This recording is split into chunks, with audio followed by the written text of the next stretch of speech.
Assalamualaikum warahmatullahi wabarakatuh.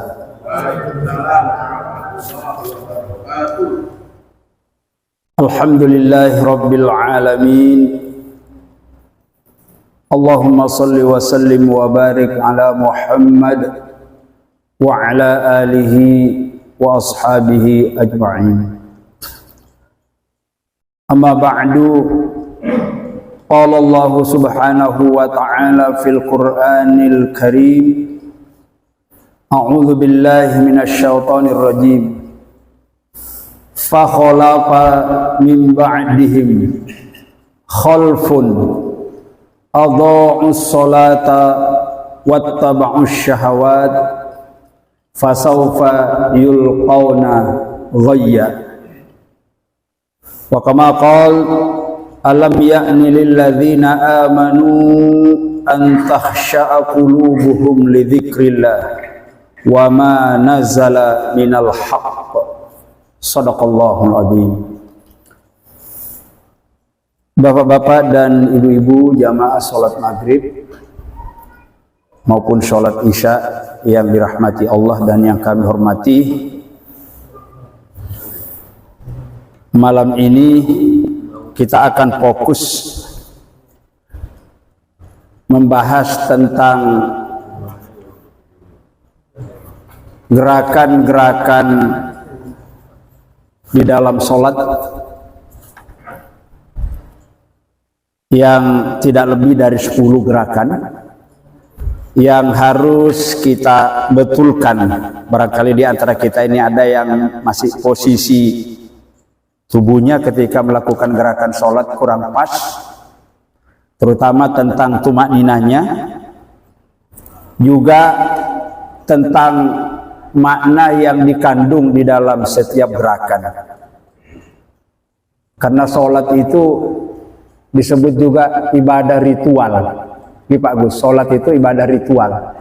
Ibadah ritual itu dia melakukan gerakan-gerakan, tapi di balik gerakan itu memiliki makna, memiliki maksud dan tujuan. Itu namanya ritual. Sebelum kita membahas ke sana, ada sebuah firman Allah yang perlu kita perhatikan, yaitu Quran surat Maryam, surat 19 ayat 59. Allah Subhanahu wa ta'ala berfirman, a'udzu billahi minasyaitonir rajim, fa khalafa min ba'dihim khalfun. Akan datang nanti suatu saat setelah kita, setelah generasi kita ini, mungkin anak kita, mungkin cucu kita, adha'us salata, satu generasi yang menyia-nyiakan sholat, yang meremehkan sholat, menganggap sholat itu tidak penting. Dia berkata, yang penting sholat. Padahal itu salah. Yang benar itu, sholat itu penting. Akan datang, kata Allah nanti suatu saat, suatu generasi, mudah-mudahan bukan generasi kita, ya, suatu umat yang akan menyia-nyiakan, akan mengabaikan, tidak memperhatikan tentang sholat. Yang kedua, wattaba'us syahawat. Nanti akan datang juga generasi suatu saat wattaba'us syahawat, memperturutkan hawa nafsunya, tidak mengindahkan lagi petunjuk-petunjuk Allah, petunjuk-petunjuk Rasulullah, dan norma-norma yang kita sepakati bersama tentang kebaikannya, misalnya budaya lokal. Itu akan datang suatu generasi, itu semuanya tidak penting. Yang penting itu nurutin hawa nafsu. Kalaupun kita sudah punya aturan main yang dibuat karpe nggak diindahkan, itu nanti akan kita jumpai generasi yang seperti itu. Karena ini Allah yang menyampaikan kepada kita, pasti kita harus berhati-hati. Bagaimana generasi yang seperti itu? Kata Allah, fasawfa yulqauna ghayya. Mereka nanti pasti akan menemukan kesesatan. Akan menemukan kesesatan. Kesesatan di dalam hidup di dunia ini dan kerugian yang besar nanti pada saat tatkala kembali ke hadirat Allah Subhanahu wa taala. Lantaran memperturutkan hawa nafsunya, lantaran menyia-nyiakan sholatnya. Ini sebagai pengantar mukaddimah kajian ini. Sekarang Bapak-bapak sekalian coba dibuka yang ada bukunya. Dibuka halaman 1 masih ada. Rumawi 4. Ya Pak Agus ya. Halaman 1 Rumawi 4. Di situ dijelaskan tentang beberapa makna gerakan sholat. Berapa makna gerakan sholat? Pertama, kalau kita sholat, gerakan pertama itu adalah berdiri tegak. Berdirinya harus tegak. Jadi jangan berdiri sebelah kaki, satu kakinya kendor, satunya tegak. Jangan, dua-duanya berdiri tegak. Jadi kalau kita peragakan kayak gini Bapak sekalian, dalam urusan gerakan sholat yang harus diperhatikan, pertama posisi anggota tubuh kita ini, kaki kita, tangan kita melakukan itu harus pas, sesuai dengan apa yang dicontohkan oleh Rasulullah di dalam hadisnya. Karena Nabi bersabda, "Shollu kama ra'aitumuni usolli." Salatlah kalian sebagaimana kalian melihat cara aku salat. Lah, kita memang nggak ketemu dengan Rasulullah. Rasulullah sudah 15 abad yang lalu melihat, tapi kan meninggalkan suatu pusaka besar. Al-Hadis namanya. Di hadis diterangkan. Jadi berdirinya Bapak sekalian, perhatikan ini. Berdiri tegak, jadi nggak boleh kayak gini. Barangkali nanti ada orang yang sholat imamnya kepanjangan terus capek kayak gini, remeng-remeng terus gini lagi. Jangan, berdiri tegak. Posisi kaki dua-duanya menghadap ke kiblat. Perhatikan saya ini, jangan kayak gini Pak Iwan. Ini kemana ini? Kalau ke sini kemana ini? Amerika. Yang ke sana Australia. Jangan kayak gini bagus ya, ini salah ini. Posisi kakinya pas lurus saja di badan, jangan terlalu mengangkat kayak gini, jangan juga terlalu rapat kayak gini, juga salah. Pas saja ini, lurus anggota badan, nanti sujudnya lurus. Nah ini, ya. Jadi kalau kayak gini salah, ya. Ya asasi sholatnya ya, cuma nanti pahalanya yang dikurangi. Takbir dulu ya, gini ya gini, nah gini. Selama bisa, kecuali kalau asam uratnya kumat ya, apa boleh buat tak kena ya. Ya kayak gini ya, Pak Widodo ya, ini ya. Kalau gini jangan Pak. Cuman biasanya nek wis tuwek baru belajar sholat angel iku. Wah, di kayak gini kan gini lagi. Nih, si badan. Terus pandangan lurus ke tempat sujud. Nggak boleh menghadap ke depan ke tembok situ, apalagi noleh ke kiri karena nggak boleh tegak sini ya. Iya. Pandangan. Kalau sekiranya terganggu pandangannya nek melek, boleh merem. Boleh kayak gini. Barangkali di sana ada TV yang bunyi, terus di sini ada kaca. Biasanya pantulannya kelihatan sambil dilihat kayak gini, jangan. Jadi kalau umpamanya akan terganggu dengan situ, merem. Walaupun sebagian ulama mengatakan merem itu makruh, tapi kalau tidak ada jalan lain, maka dia merem itu lebih bagus. Nah, gini, berdiri. Berdiri ini karena ini merupakan gerakan pertama memiliki makna, maka dikatakan bahasa simbol. Sholat itu, gerakan-gerakan sholat disebut bahasa simbol. Simbol itu memiliki makna, karena itu ritual. Bergerak itu kan ritual, itu memiliki makna. Apa Pak maknanya di situ berdiri? Persiapan pulang dan pergi. Pergi kemana maksudnya Pak Iwan? Ke hadirat Allah. Seperti ini, sampean ini duduk, kita duduk semua. Nanti kalau kita berdiri itu pasti kita mau pergi tuh, mau pergi atau mau pulang. Jadi berdiri itu Bapak-bapak sekalian mengingatkan kita bagi para pelaku sholat pada gilirannya nanti suatu saat siap tidak siap, kalau sudah datang panggilan Allah harus pergi, harus pulang. Pulang kemana? Pulang innalillahi, itu ayat innalillahi wa inna, nah itu innalillahi, sesungguhnya diri kita ini, tubuh kita semuanya ini ya, harta kita, keluarga kita semuanya milik Allah. Kalau Allah menghendaki satu saat kita dipanggil pulang, harus pulang. Nah, jadi berdiri itu simbol memiliki maksud dan makna bahwa orang hidup ini di dunia ini suatu saat nanti kita pasti akan kembali, akan pulang ke hadirat Allah Subhanahu wa taala. Pertanyaannya, andaikan besok pagi kita dipanggil minggu depan, bulan depan, kira-kira sudah siap Bu Ondo? Siap? Siap, siap. Gak apa-apa, siap tidak siap sampai nanti malaikat datang. Siap. Mengingatkan kita bahwa kita akan pergi. Orang yang mau pergian jauh, sementara dia nggak kembali lagi kalau dia pulang itu tentu membutuhkan persiapan. Persiapan apa yang dimaksud? Bekal. Ya, kalau ingin matinya enak, kurangi dosamu, kurangi utangmu, jangan banyak masalah di dalam hidupmu, terutama masalahmu dengan Allah Subhanahu. Karena nanti bermasalah di sana. Jadi kalau bisa itu kita sudah bersebenar, kita nggak punya dosa kepada Allah, kepada sesama manusia, tiba-tiba dipanggil pulang, oh selamat nanti, selamat di alam kubur, selamat di akhirat. Itu maknanya berdiri ya. Nah, sudah. Setelah berdiri apa? Menghadap kiblat, ya. Kan nggak boleh berdiri menghadap ke Amerika, nggak boleh menghadap ke Australia, nggak boleh. Harus menghadap kiblat. Fa'ainama tuwallu wujuhakum fasamma wajhillah wa walli wajhaka saqral masjidil haram. Itulah ya. Kemana saja kamu menghadapkan mukamu mendakan arahmu, Allah tahu itu. Tetapi orang yang sholat itu diperintahkan menghadap ke Masjidil Haram. Dulunya orang sholat nggak menghadap ke Masjidil Haram, menghadap ke Baitul Maqdis sekarang yang diantem sama Palestina. Itu dulu. Ya. Kemudian datang perintah Allah, Nabi jangan menghadap ke Baitul Maqdis, ke masjid apa namanya? Masjid apa? Masjidil Aqsa, jangan ke situ. Diperintahkan adalah menghadap ke Baitullah, Ka'bah yang ada di Masjidil Haram.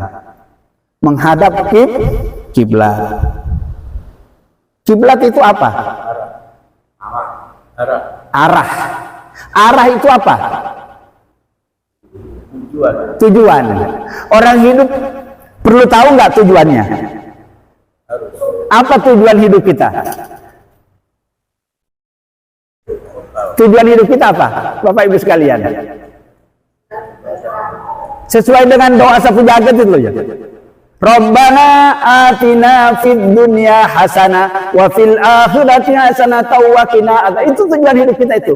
Kita ingin selamat bahagia di dunia, selamat bahagia di akhirat, diselamatkan dari azab. Itu tujuan hidup setiap orang beriman. Nah, itu harus kita ingat-ingat. Maka kita disuruh menghadap ke kiblat itu. Kiblat itu artinya arah, tujuan. Maka orang yang sholat itu harus jelas tujuannya. Mau kemana kita ini, gitu loh maksudnya ya. Mau kemana kita? Mau kembali ke hadirat Allah. Orang yang kembali ke hadirat Allah itu ada yang selamat, ada yang tidak. Tergantung hidupnya di dunia. Itu maksudnya. Terus makna yang kedua ada lagi. Menghadap ke kiblat adalah maksudnya. Apa? Coba dibaca. Apa bagus? Menghadap ke kiblat maksud yang kedua apa? Ya, itu juga memberikan pengertian, merupakan simbol bahwa orang beriman itu jiwa dan raganya harus selalu diarahkan kepada Allah. Maka nanti ada bacaannya, inna sholati wa nusuki wa mahyaya wa mamati lillahi rabbil alamin. Indah sekali artinya, inna sholati, sesungguhnya sholatku, seluruh sholatku, sholat sunnah, sholat wajib, wa nusuki, dan seluruh ibadatku, ibadah apa saja, wa mahyaya, seluruh aktivitas kehidupanku, wa mamati, juga nanti matiku, lillah, semuanya kupasrahkan hanya kepada Allah. Indah sekali. Nah, itu namanya menghadapkan jiwa raga. Dijawab itu oleh Pak Gus, Pak Gus, sampean nggak usah takut khawatir, ku selamatkan sampean, ku bahagiakan sampean, asalkan sampean sholat yang sampean ucapkan itu jangan diingkari. Ya, itu jadi hal yang. Setelah berdiri apa? Selanjutnya gerakan kedua. Nah, angkat tangan. Coba perhatikan gambar di situ, ada gambar angkat tangan itu. Supaya jangan gampang kita nyalahkan orang nanti ketika kita berbeda dengan kita. Ada beberapa itu. Ada beberapa makna itu, posisi tangan.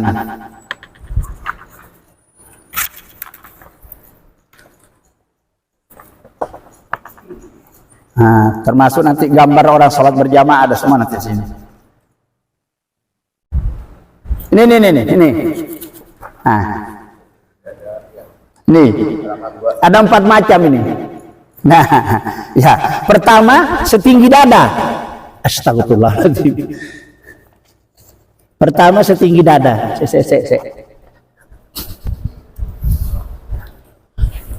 Setinggi dada. Setinggi dada ya Pak Gus ya. Setinggi dada itu mana? Nih. Allahu Akbar. Boleh kayak gini, setinggi dada. Angkat tangannya. Terus yang kedua Pak Gus. Sejajar dengan pundak gini. Kalau ini tadi gini, setinggi dada. Ini pundak namanya, sejajar dengan pundak. Terus yang ketiga, ya di atas, jadi ini daun telinga ya, boleh gini di atas ya, di atas daun telinga kayak gini masih boleh, asal jangan di atas kepala ya, di atas daun telinga, ini loh daun telinga. Allah, jangan disalahkan kalau orang kayak gini, memang penting-pentingnya kayak gini, ya. Kemudian sejajar dengan daun telinga kayak gini, ini boleh, ini boleh, ini boleh, ini boleh. Jelas ya? Kemudian gerakan itu ya bisa bersamaan dengan ucapan takbir, bisa juga duluan gerakannya dulu. Kita bergerak dulu kayak gini, ini gerak dulu, baru Allahu Akbar. Ya, ini angkat dulu, baru Allahu Akbar. Bisa juga langsung bersamaan Allahu Akbar. Allahu Akbar, bisa juga Allahu Akbar, bisa juga Allahu Akbar, bisa juga diangkat dulu baru. Kan Allahu Akbar diangkat setelah niat selesai. Nah, kan kita tegak kayak gini. Kan kita berkata dulu dalam hati kita, saya niat sholat isya, sholat fardunya isya, 4 rakaat makmum karena Allah. Allah kan itu nggak perlu diucapkan. Kalau diucapkan ya tidak salah. Menurut Imam Syafi'i diucapkan itu sunnah karena dapat menuntun hati. Tapi menurut imam lain tidak disarankan untuk pakai usolli ya. Makanya nggak usah tukaran. Nanti orang yang tidak pakai usolli kita salahkan. Sementara kita yang pakai usolli disalahkan juga, jangan. Itu berarti belum pernah belajar sholat secara tuntas. Suka nyalah-nyalahkan orang. Jelas ya? Sekarang gerakannya sudah. Maknanya apa bagus? Kembali lagi ke anaknya. Maknanya mengangkat tangan itu melambangkan apa? Ritualnya itu, nilai ritualnya apa? Nilai ritualnya angkat tangan. Penyerahan diri, gini angkat tangan. Udah, kita akan menyerah. Kalau kita mau dipukul orang, kalau sudah maaf, enggak jadi mukul. Oh, kita ngakui kesalahan ya. Jadi angkat tangan pertama mengakui kalau kita ini banyak salah itu. Betul ya? Kita banyak salah ya. Banyak salah kepada Allah. Maka kita mengakui, angkat tangan. Supaya Allah jangan menyiksa kita ini ya, angkat tangan. Ya.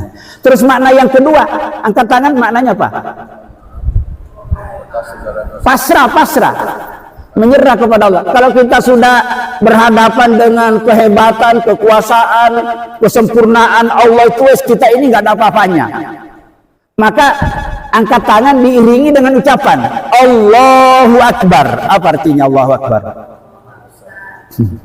Maksudnya apa? Hanya Allah yang maha besar maksudnya?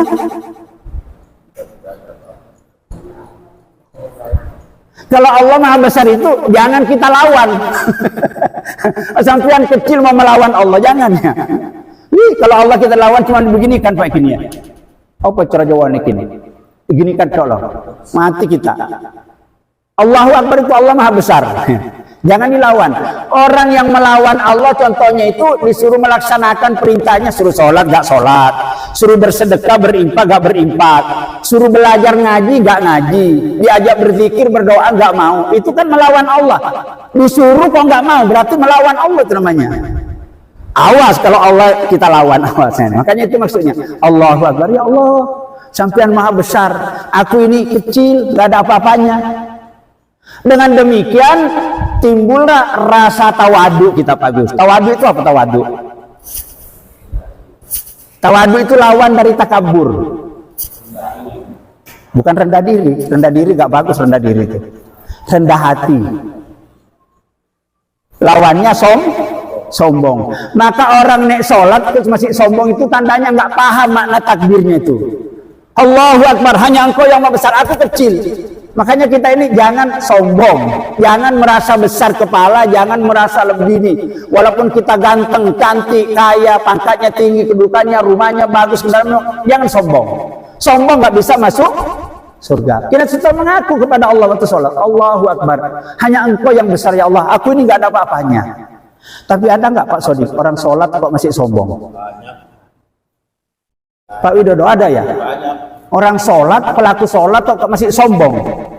Ada? Nah, itu pertanda gak paham sholatnya itu. Gak paham maknanya Allahu Akbar.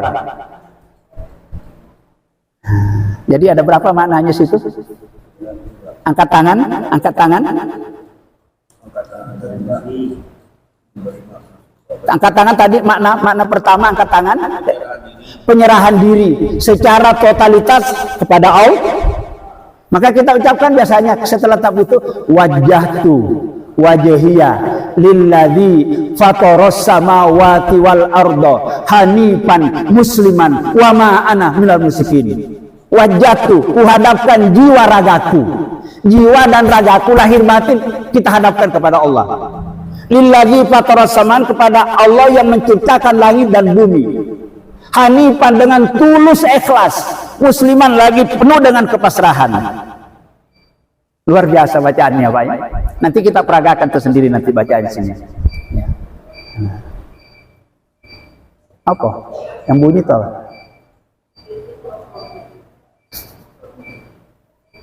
Oh ada alarm ya. Jadi apa tadi? Pasrah diri. Pasrah diri. Yang kedua? Memohon maaf. Coba ada orang maaf, kita mau ditembak sama Pak Agus, kamu segini yang nyuruh, mohon maaf, nggak jadi ditembak, mau dipukul, mohon maaf, nggak jadi, karena sudah pasrah. Kalau kita sudah pasrah itu sama dengan apa sudah nggak usah, sebenarnya memang salah, ngaku nek salah. Kita Allahu Akbar, aku ngaku ya Allah, aku banyak perintahmu yang kami langgar, banyak laranganmu yang kami banyak perintahmu yang kami abaikan ya Allah, banyak laranganmu yang kami langgar. Jika engkau tidak memaafkan kami ya Allah, kami akan termasuk hamba celaka. Allahu Akbar, pasrah. Jelas ya? Apalagi? Setelah takbir angkat tangan apalagi? Selanjutnya, gerakan selanjutnya. Ini, apa namanya di Bondo? Tangan kanan memegang pergelangan. Pergelangan ya Pak, bukan jangan kayak gini. Wah, ada orang sholat kok kayak gini, kayak keadaan mana ya? Bukan gini. Ini memegang ini. Terus diletakkan di sini ada hati di sini, di hati yang digambarkan selalu berubah ya. Hati ini. Nah, ini. Memegang itu simbol apa? Sesuatu kalau kita pegang apa Pak Agus? Sesuatu yang dipegang itu maksudnya apa? Pak Pur. Sesuatu itu dipegang supaya apa? Supaya tidak lepas, supaya tidak jatuh, supaya tidak goyang. Hati kita sering goyang nggak? Kalau di masjid mendengarkan pengajian kita tanda khusyuk. Oh, subhanallah. Oh, kita aneh khusyuk di masjid. Keluar dari masjid sandalnya orang diambil.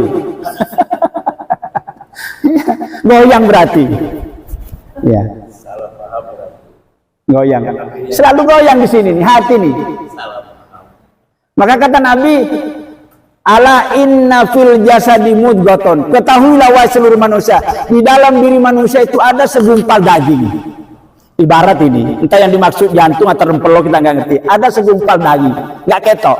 Idza saluhat, kalau yang segumpal daging itu baik, kata Nabi, seluruh tubuh ini akan jadi baik seluruhnya. Dari ujung rambut sampai ujung kaki, kalau yang di sini baik semuanya.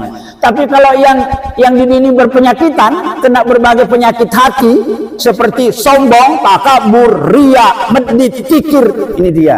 Maka seluruh tubuh ini akan jadi rusak. Ketahuilah kata Nabi, apa yang dimaksud segumpal daging? Wahiyal kolbu, ialah hati. Lah hati ini goyang Pak Agus. Kadang-kadang pagi ngomong A, sore ngomong B. Pagi dele, sore itu Hati-hati manusia itu. Paginya, enggak nanti. Setelah siang hari, oh enggak jadi. Hati. Maka dipegang. Dipegang itu supaya jangan goyang. Seolah-olah dituturi, hati. Seolah itu, hati, jangan goyang sampean. Kalau A yo A, kalau B yo B, jangan dirubah-rubah. Merubah-rubah kebijakan itu bahaya. Ini hati. Ya Bu ya. Kan kita kadang-kadang gitu. Ya. Sama istrinya ngomong, satu-satunya laki-laki yang kucinta dunia hanya engkau, yang dipanggil yang semuanya. Kalau sampean nggak percaya, belalah dadaku. Ya. Suami ngomong kayak gitu sama istrinya. Istri juga kadang-kadang nggak percaya, belalah dadaku. Ditinggal suami ke Jakartanya berapa pacaran di rumah. Hati lagi yang bermasalah. Maka dipegang. Tangan dipegang, hati dipegang. Ini loh, tangan dipegang. Pak Iwan, tangan ini jahat gak? Apa kejahatan tangan? Kejahatan yang dilakukan tangan. Apa Bu? Kejahatan tangan itu yang dilakukan apa? Suka ngambil punya orang, nggak diminta. Senengnya apa? Nyolong. Nggak diminta, itu kadang-kadang diminta dulu beberapa hari baru ngomong, Pak kemarin itu aku ngambil rokoknya sudah 5. Bingung orang yang punya rokokku kemarin 5 kok tinggal telur, kenapa? Ternyata ada orang ngambil, diambil duluan bahkannya baru ngomong aku ambil ya. Ngutang apa itu maling itu orang kayak gitu tuh. Tangannya ini lo gak paham maknanya kalau sholat itu dipegang supaya tangan ini jangan gerak sembarangan. Jahat tangan ini. Kejahatan yang kedua apa tangan itu? Suka mukul orang, nggak salah. Yang lebih fatal lagi Pak, udah itu lurah. Tangannya itu kadang-kadang bikin tanda tangan palsu. Kong kali kong sama para mafia tanah.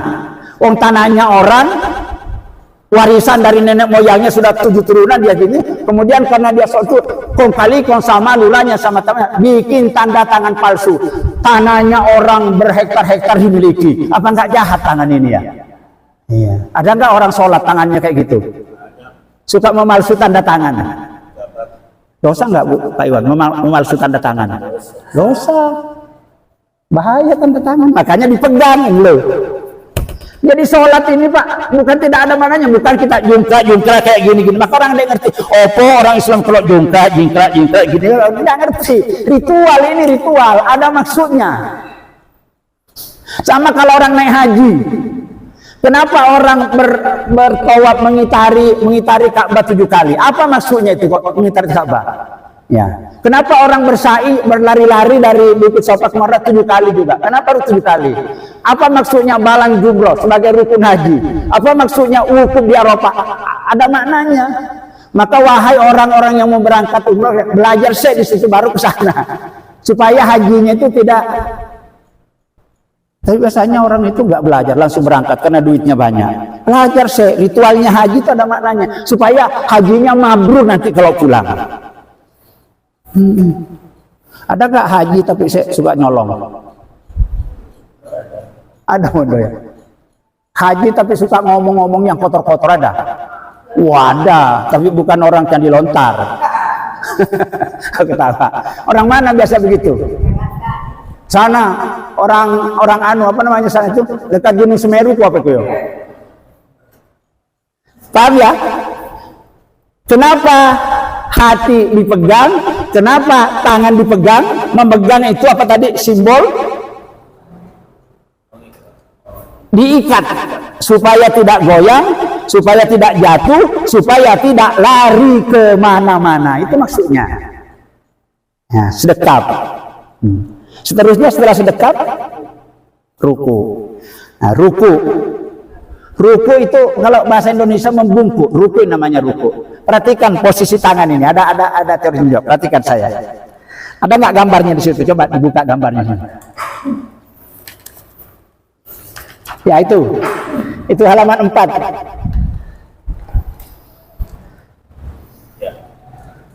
Perhatikan posisi tangan saya, ruku. Ada orang ruku bagus kayak gini. Ada yang pas di bonggol lutut. Ada lagi yang tangannya diletakkan di bawah lutut. Ya, coba ya sampai nilai ya. A, B, C, Yang betul? B.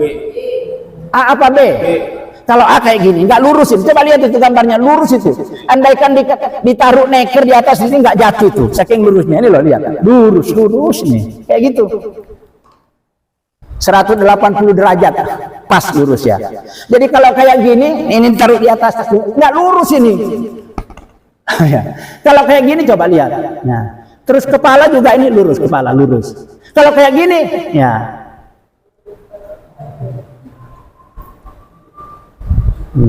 Terus sementara ruku posisi tubuh itu harus letaknya tangan tadi. Kemudian yang penting itu ketika ruku itu kata Nabi agak panjang dikit, sesuai dengan lamanya bacaan. Coba kita baca doa ruku bersama-sama. Bismillahirrahmanirrahim. Subhana rabbiyal azim wa bihamdi. Subhana rabbiyal azim wa bihamdi. Yang telu ya, pas itu. Atau kalau nggak mau baca doa subhanakallahumma rabbana wa bihamdika allahumma ghafirli, boleh juga itu, ada pujiannya, ada doanya. Atau doa yang lain subhana rabbuna rabbul malaikati warruh, boleh juga. Tapi yang paling umum itu subhana rabbiyal azim wa bihamdi. Pas itu coba perhatikan ya, subhana rabbiyal azim wa bihamdi, subhana rabbiyal azim wa bihamdi, pas itu. Tapi jangan bacanya kayak gini Pak Gus, ya kayak gini, subhana rabbiyal azim wa bihamdi, subhana rabbiyal azim wa bihamdi. Oh, kok sholat kok kayak gitu, ngomong kok nggak ada aturannya. Ini ngomong dengan siapa sih kita itu kok cepet-cepet? Siapa yang ngejar? Kok ngomong subhana rabbiyal azim, subhana rabbiyal azim, siapa yang ngejar? Jadi kalau ada orang sholat terlalu cepat-cepat, itu tandanya sholat bareng BC nggak tumanina. Allahu akbar, sami Allahu akbar, Allahu akbar, Allahu akbar, Allahu akbar. Sampai nanti nek sholat tarawih nemukan imam kayak gitu, nggak usah ikut, capek kok, nggak dapat apa-apa. Tumanina itu rukun. Antem sejenak sesuai dengan lamanya bacaan itu rukun. Kalau tidak dilakukan tumanina itu, maka sholatnya tidak sah. Tidak sah berarti tidak dapat pahala. Maka ada kasus Nabi sedang berkhutbah. Nabi berkhutbah, tiba-tiba ada orang masuk sholat tahiyat masjid, cepet, ya fulan, kum pasolli, si fulan, sampean berdiri lagi, sholat, mari terus diulang kata Nabi, ya fulan, kum pasolli, sampai pentelu, berdiri sampean sholat lagi, salah terus 3 kali lagi. Setelah selesai, Nabi selesai berkhutbah dipanggil itu orang, sampean tadi itu yang salah sholatnya, sampean itu rukukmu sama sujudmu kecepetan, tidak ada tumaninanya. Allahu akbar, Allahu akbar, Allah kecepetan, dipanggil oleh Nabi, dibetulkan. Ini ada hadisnya, saya bawa itu hadisnya ya. Nah, jadi tumaknina itu penting. Tumaknina itu berlaku waktu ruku, waktu i'tidal juga pakai tumaknina, waktu sujud pakai tumaknina, duduk antara sujud pakai tumaknina, sujud kembali pakai tumaknina, mau berdiri lagi pakai tumaknina. Tumaknina itu pakai jeda, ada jeda waktunya itu. Apa ukurannya lamanya itu bacaannya itu. Tapi membacanya yang normalnya subhanallahil azim, subhanallahil azim, subhanallahil azim. Jangan ya. Kata Rasulullah, al-ajalatu minasyaiton. Sifat tergesa-gesa, sifat gegabah, sifat cepet-cepetan itu termasuk perbuatan setan dalam segala hal. Makan terlalu cepet-cepet berarti makan bareng setan.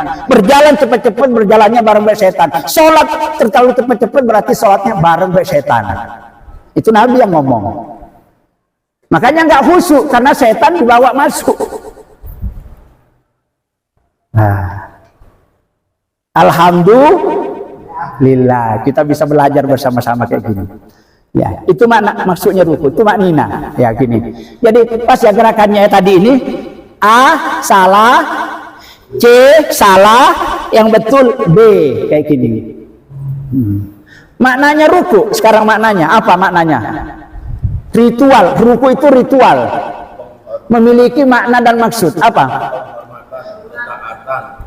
Pertama, ruku itu melambangkan taat, patuh Taat, patuh, tunduk, itu sama artinya itu. Tunduk, taat kepada siapa? Taat kepada apa? Tunduk ya. Walaupun sampai jenderal suruh tunduk, tunduk. Sampai presiden suruh nyium tanah, cium tanah. Nggak ada bedanya rakyat biasa ya rakyat biasa yang nggak sekolah itu dengan pangkatnya tinggi suruh tunduk, tunduk. Karena Allah itu maha besar tadi. Jadi ruku seperti ini maksudnya itu merupakan simbol, merupakan suatu pelajaran bahwa makhluk Allah yang bernama manusia kalau diatur oleh Allah, kalau ingin selamat dunia harus tunduk, harus patuh, harus disimbolkan dengan ruku.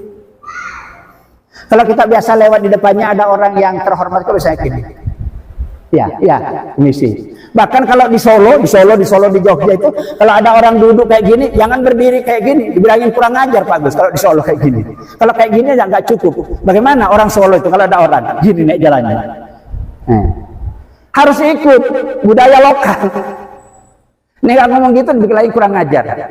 Di Madura kalau kita lewat di orang Madura, orangnya ada di duduk di situ, kita tidak ngomong kelonong. Kelonong itu permisi. Kurang ajar ini orang ini. Memang budayanya begitu. Beda di Surabaya ini. Di Surabaya ini biasalah. Walaupun ngomong kasar itu tapi guyonan. Orang Solo diinjek kakinya enak, halus bahasa. Orang Solo kakinya diinjek. Permisi Mas, kakiku kena injek. Orang Surabaya, sikil rek. Tuan punya motor tuh. Memang begitu budayanya Surabaya. Bahasanya pojok kampung. Kalau orang sana Madiun, Blitar gitu ya. Tulungagung ke sana sudah agak halus. Surabaya kasar. Sama bahasa Madura. Kalau Bangkalan di sini Sampang kasar itu. Halus Sumenep sana. Aku kalau ke Sumenep nggak berani saya bahasa Madura. Dibilangin, sampean kok kasar bahasa Maduranya? Saya jawab, iya Pak, kebetulan saya memang bukan makhluk halus. Paham ya? Selanjutnya apa? Taat melambangkan ruku melambangkan ketaatan, kepatuhan, ketundukan kepada Sang Maha Pencipta yang memiliki segala kebesaran dan kesempurnaan. Berikutnya ada lagi? Ya, mengingatkan kepada diri kita bahwa kita ini makhluk yang lemah, makhluk yang selalu siap untuk diatur, makhluk yang selalu siap untuk tunduk patuh kepada aturan Allah. Itu maknanya ruku, itu maknanya begitu. Kayaknya nggak bisa selesai malam ini, dibaca nanti satu kali lagi.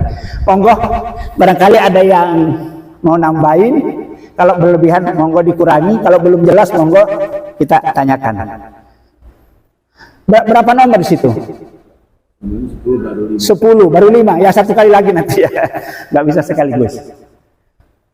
Nanti kalau menjelaskan tentang makna bacaan ya lebih padat lagi. Ya. Monggo Pak Pur, barangkali ada yang perlu ditanyakan Bapak sekalian. Wondo, silakan. Takbir, udah mau ruku, ini ke sini dulu, baru ruku. Bagaimana? Takbir awal. Bagaimana? Takbir kayak gini? Bawah. Ini dulu tangannya. Oh diangkat lagi kayak gini? Iya, mau ruku tapi itu menjelang ruku. Menjelang ruku ada yang seperti ini.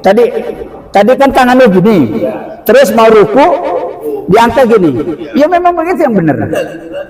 Oh diletakkan, jangan. Iya. Kapan tangan diangkat? Ya pertama ya tangan diangkat ini. Ya tangan diangkat itu pertama takbiratul ihram. Yang kedua setelah bangkit dari ruku, ini lagi, angkat lagi. Terus yang kedua ya, nih ya. Setelah bangkit dari rakaat yang kedua nggak usah diangkat. Rakaat yang kedua nggak usah diangkat. Nanti setelah tahiyat awal berdiri lagi baru diangkat. Saya sering melihat orang sini, nggak usah disebutkan namanya. Allahu Akbar diangkat terus. Rakaat kedua juga angkat lagi lah. Enggak. Pertama diangkat takbiratul ihram. Yang kedua setelah bangkit dari ruku diangkat lagi. Terus sujud. Nanti rakaat kedua enggak langsung sedekap saja. Kalau rakaat ketiga setelah selesai salat baru diangkat lagi. Paham ya? Bukan setiap rakaat diangkat, setiap satu rakaat diangkat, bukan. Tapi andaikan itu dilakukan karena tidak paham, ya tidak sampai merusak sholat juga. Cuman tekor saja, ya. Monggo, monggo yang lainnya. Ah? Kenapa?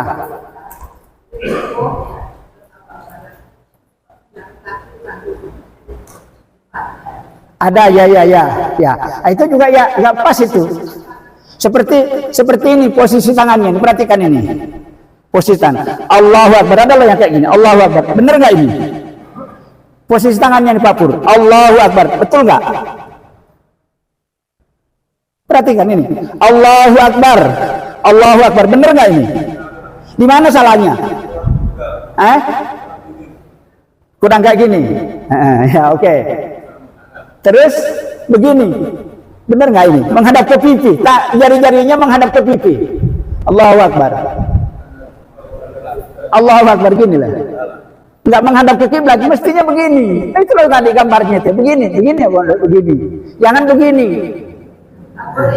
Ya, terlalu rendah. Coba lihat gambarnya dulu, lihat gambarnya. Nah, ada gambarnya nih.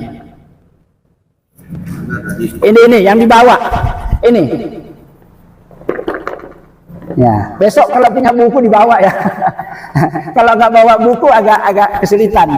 Sampai di rumah nggak bisa dibaca lagi, lupa. Ini lihat ya. Ini yang benar posisinya kayak gini. Ini Pak Pur. Ini gambarnya Pak. Ini gambarnya. Coba lihat ini. Ini Pak. Ya itu ya. Itu salah disilang itu loh. Yang dua itu disilang. Ya. Ini. Jadi tangannya gini. Posisi ketika angkatnya kayak gini. Merapat kayak gini salah. Terlalu. Ya gini aja ya. Itu tuh lihat. Ini yang benar, ini salah, ini salah. Nah, jelas ya? Gitu ya Bu Ondo ya. Tapi kalau kita menemukan orang kayak gitu, kalau mampu kita diingatkan. Cuman biasanya orang nek diingatkan itu tidak sama, biasanya nggak nerima.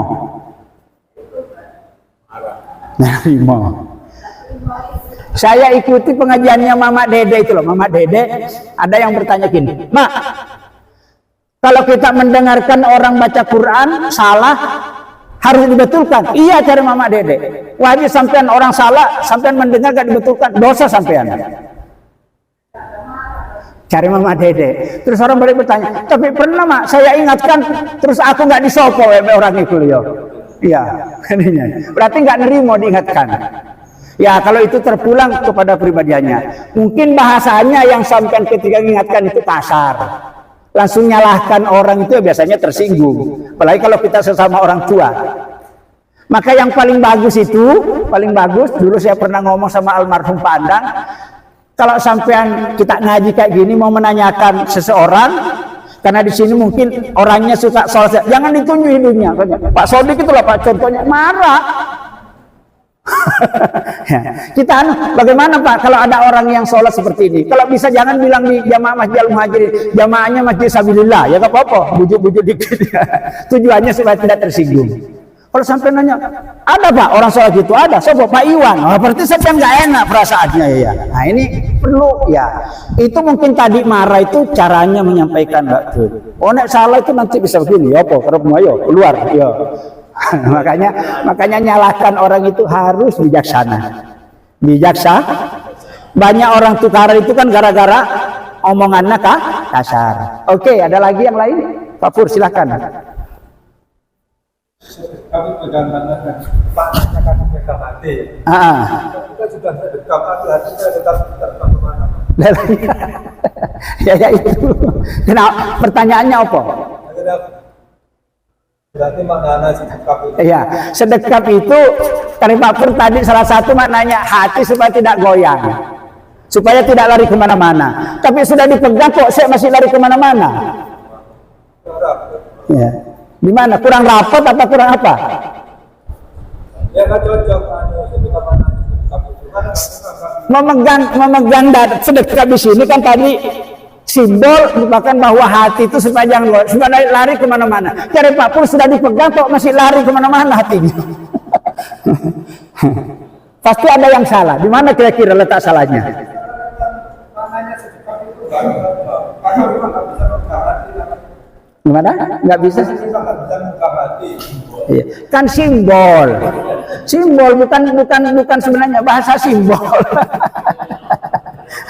Beda bahasa simbol, beda bahasa ritual. Ritual itu ritual, simbol. Artinya Pak Pur, kalau orang itu hatinya sudah tertata rapi, nggak gampang berubah, nggak mudah goyang, nggak gitu, berarti sudah pas itu. Dapat sudah. Tapi kalau masih sholat ya, Allahu Akbar kabira walhamdulillah. Aduh, sandalku jangan-jangan hilang lagi, kemarin hilang. Inna sholati wa nusuki cari buondo. Aduh, tadi ikanku lupa tak tutup, jangan-jangan digarus sama si kucing garong itu ya. Macam-macam sholat itu. Yang lainnya lagi, Alhamdulillahirabbil alamin arrahmanirrahim. Hatinya kata Bang Toyib 3 kali lebaran kok gak pulang-pulang. Macam-macam itu orang sholatnya. Maka saya ditanya Pak Pur, Pak, sholat itu isine nopo? Begitu nanti jawabannya. Sholat itu isinya apa? Jeroan itu loh. Sholat itu hakikatnya, sholat itu apa? Dulu sudah dijelaskan waktu pertama. Surat Toha ayat 14. Wa aqimis sholata lidzikri. Tegakkanlah sholat supaya kamu tetap zikir tetap ingat kepada Allah. Apanya yang Allah kita ingat? Ingat kekuasaannya, ingat kebesarannya, ingat nikmatnya, ingat azabnya dalam sholat itu. Kalau kita sholat ingatannya kemana-mana, pasti ya kayak gitu tadi, goyang terus ini. Bagaimana caranya supaya kita sholat tetap zikir? Salah satu caranya pahami makna gerakan itu, paham makna bacaan, paham. Maka ada ayat yang mengatakan Pak Pur, ya ayyuhalladzina amanu la taqrabus salata wa antum sukara hatta ta'lamu ma taqulun. An-Nisa ayat 43. Orang-orang beriman, jangan kalian melakukan sholat dalam keadaan mabuk. Kenapa orang mabuk di dalam sholat? Orang mabuk itu pikirannya kacau. Hatta ta'lamu ma taqulun, agar kamu paham apa yang kamu baca. Berarti kita membaca, bacaan yang kita baca dalam sholat menurut ayat ini perlu dipahami. Nah, nggak paham ya kayak gitu tadi akibatnya Pak Pur. Kayak gitu. Walaupun hatinya dipegang tetap lari kemana-mana. Kenapa? Karena apa yang dibaca, apa yang dilakukan nggak paham. Lain yang dibaca, lain yang dilakukan, lain yang Coro Jawa blakra. Cukup, sudah sampai waktunya. Kita lanjutkan lagi nanti insya Allah.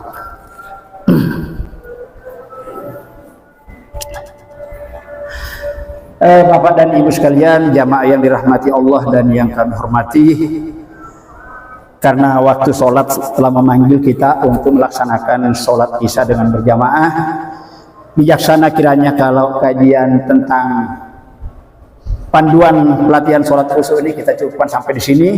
Semoga Allah Subhanahu wa Ta'ala selalu membimbing kita ke jalan yang benar, terutama dalam urusan sholat ini bisa kita perbaiki dengan sisa umur yang masih ada ini. Amin ya rabbal alamin. Untuk sempurnanya majelis ini kita tutup bersama-sama dengan membaca doa kifaratul majlis. Bismillahirrahmanirrahim. Subhanakallahumma asyhadu an la ilaha illa astaghfiruka wa atubu ilaik. Assalamualaikum warahmatullahi wabarakatuh.